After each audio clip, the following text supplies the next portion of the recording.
I'd like to bring up Patrick Jones right now.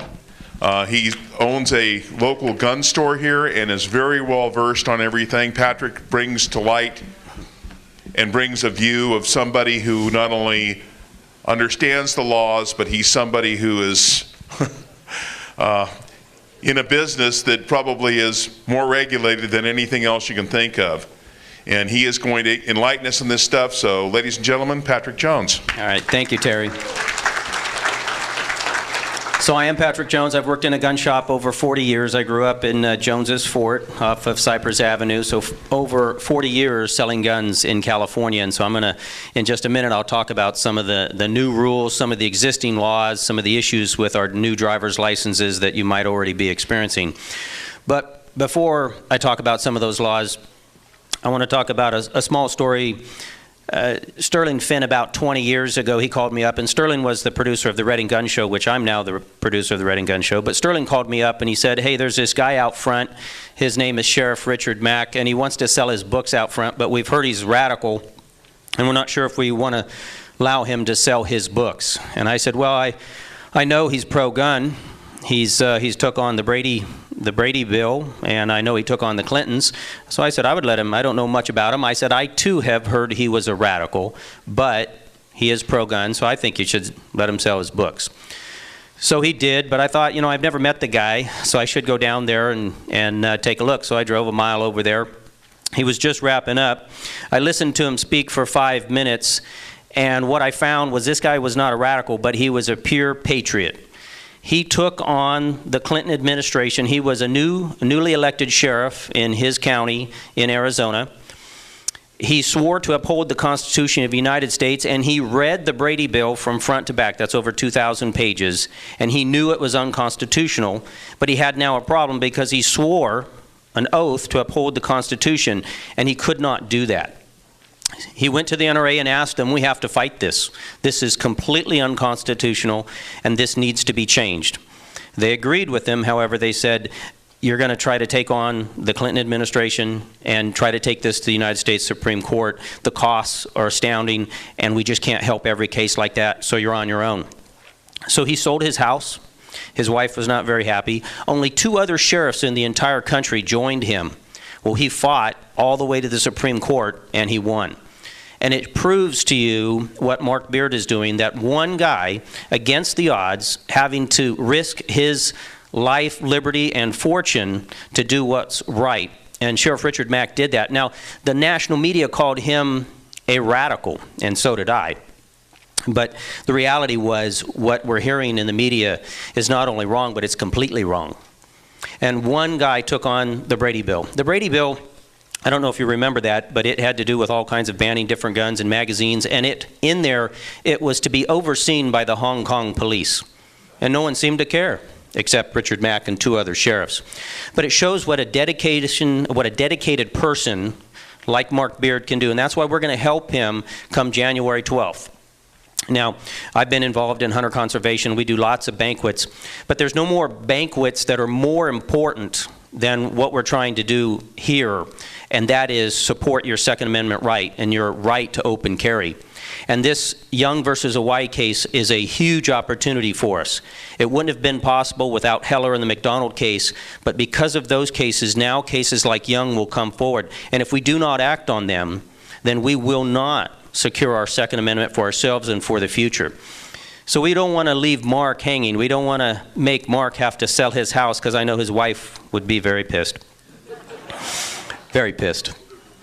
But we can raise that money, and all we have to do is show up, and we're going to have some great things there. So we want you, and it's just the neighboring county in Siskiyou County, so we can make that drive on January 12th, and we can support that event. We can win some nice things. There's going to be general raffle guns. There's going to be a live auction. There's going to be a silent auction. There might even be a pie or two, so you can take advantage of all of that. And we'd like to see a crowd like this there. So that's January 12th. We have the flyers at the back, so at least take a flyer on your way out. If you can't do it yourself, at least spread the word that we need to get people up there, and we need people to support and throw a little money so Mark can get this thing done. It's tough for a guy like me to follow Mark. Let's give Mark another big round of applause. You know, if he can rattle off those cases, how much time that he's devoted into making sure that his children have a free country to live in. Now, unfortunately, we're here in California, and the firearm rules are going to get tougher and tougher.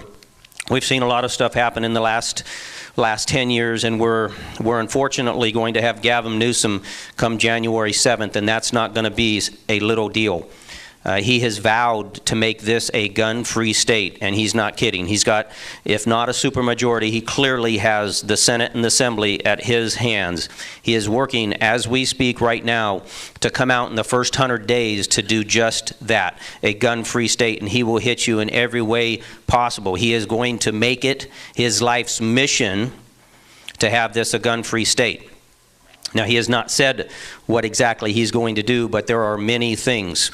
For example, he already worked on a bill that the governor vetoed 4 years ago, but he, of course, will sign this bill. All handguns coming into the state and all handguns private party transferred must be deemed safe, which means rostered. If you're familiar with the handgun roster in California, it's very small. There's very little guns on there. And basically what it means is no handguns coming into the state, very few handguns being able to be even sold. It means you would have to sell your older handgun out of the state. Couldn't sell it here within that state. That's just one law. He has 100 of those proposed. How about for every gun that's registered to you, you pay a $50 tax every year, just like your automobile. How many guns you want to own when you're paying $50 per gun per year? That is a great tool if you're an anti-gunner, because it's going to really discourage you from having a lot of guns. And certainly for people that collect, you could no longer lawfully do that or financially do it either. Those are just some of the things that they're contemplating doing, and they have the Senate and Assembly, and they'll pass them. Now, we'll have to fight them, but it's a lifelong struggle to fight. The two laws that did just pass, the governor on his way out, Governor Brown, he did sign two laws. One, you will have to be 21 now to buy a firearm, handgun or long gun. So it was 18 and 21. That was a federal law. We'll challenge that. But now an 18, a 19, and 20-year-old cannot buy a long gun. So we lost that opportunity. And then on top of that, he has now said for everybody that has a concealed weapon permit, you will have to have training with each handgun and qualify with each handgun for your initial class. And every time you renew, every 2 years, you will have to train and qualify with every handgun to a requirement set forth by your sheriff. This week, our sheriff has set those requirements.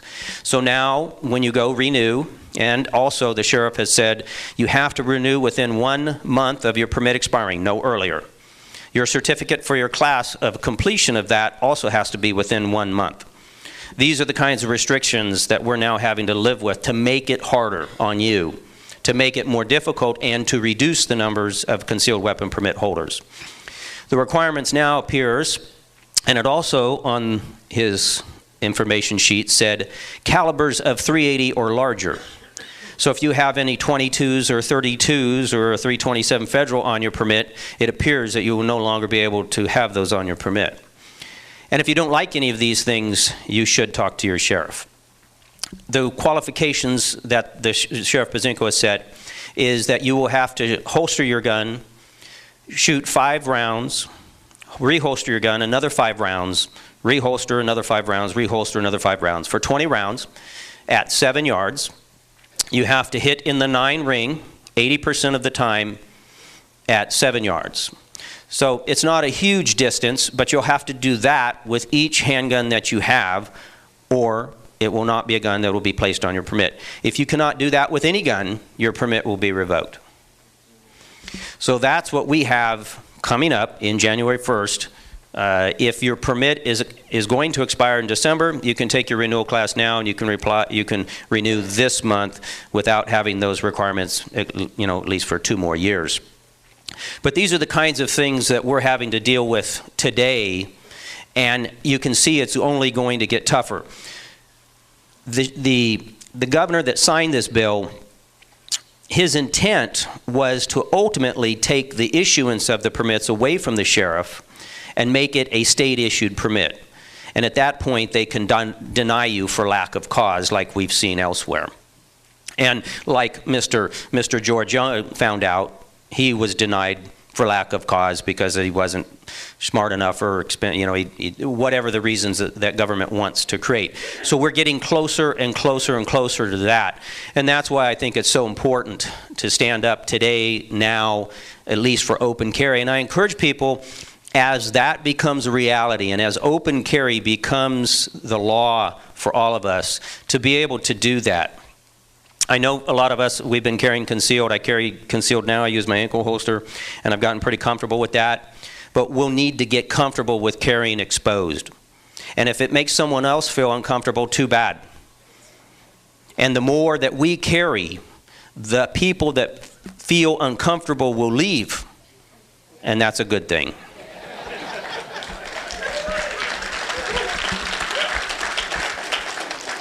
We should not have to feel uncomfortable because someone else is feeling uncomfortable. That's their problem, that's not our problem. People have said, well, I don't like everybody carrying a gun. Well, and I've told people this, that people are either going to be two things. They're either going to be good or they're going to be bad. And whether they have a gun or do not have a gun, that still exists. They're going to either be good or they're going to be bad. It doesn't matter. If you want to be bad, you don't need a gun. I was hoping after 9/11 that fact would be very, very well known. Look what motivated people did to us on our soil without firing a single shot. If you're going to be bad, you're going to be bad. But the media has changed that, and they've made the term gun violence. They use a new term now. It's not just violence. They don't talk about when somebody takes a screwdriver to somebody or a knife, but they certainly talk about a gun. And it's very deliberate, because they're trying to take your guns away every day, every day. Now, unfortunately, in California, we live in a state where there's 40 million people. And unfortunately, most of them are liberal, anti-gun thinking people. Possibly not by choice, but when you listen to that liberal media for your entire life, you're going to have no choice but believe that, what you hear. No choice. My wife's mother, she lives in Napa. She's 90 years old. And she thinks that we should blow up all the gun companies. Of course, I'm married to a daughter. I'm a gun dealer, so that doesn't go well at Thanksgiving. But in asking her, her daughter, my wife, said, Mom, I have a permit. I carry a gun every day. And she goes, well, I just don't think I could shoot anybody. And then Lori says, well, what if I was being raped? And then she goes, well, then I would.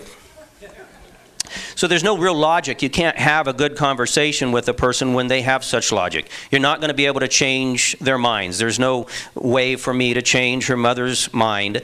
Her mother has been fed that diet for so long. She's not dumb. She's educated. She's smart. She's a lovely old lady. But she's not going to change her mind with regards to firearms and guns because of the media and that onslaught.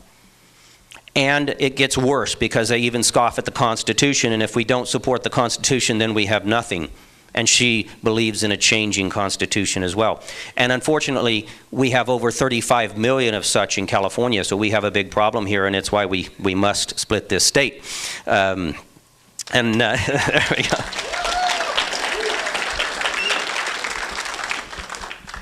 So we have a lot of problems in the short term, but I tell people this, that we can't stop fighting, that if we stop fighting, and I've had a ton of customers and friends that have moved, and they, in a day's drive, you can get to Idaho or you can get to Nevada, you can get to Oregon. In a day's drive, you can get a lot of freedom, but it's going to follow you. The tyranny will follow you. You only have freedom for a while. This is a fight that we have to fight here now, because if we don't, it's a disease and it will spread to those areas. Look at Boise. Look at some of the cities already in Nevada and in Oregon. They're already starting to fall. That mentality, as cities get big, they get liberal. We have to fight this disease wherever we go. And so while you can run to another state, eventually it will catch you. Unless you're 98 years old, then maybe it won't. But if you're younger than that, it's going to catch you in your lifetime. And we need to fight it here for the next generation. We have to think about the youngsters, what they're going to be facing. Can you imagine what it could look like in 50 years from now if we don't stand up and protect the Constitution, our liberties today? We have that chance.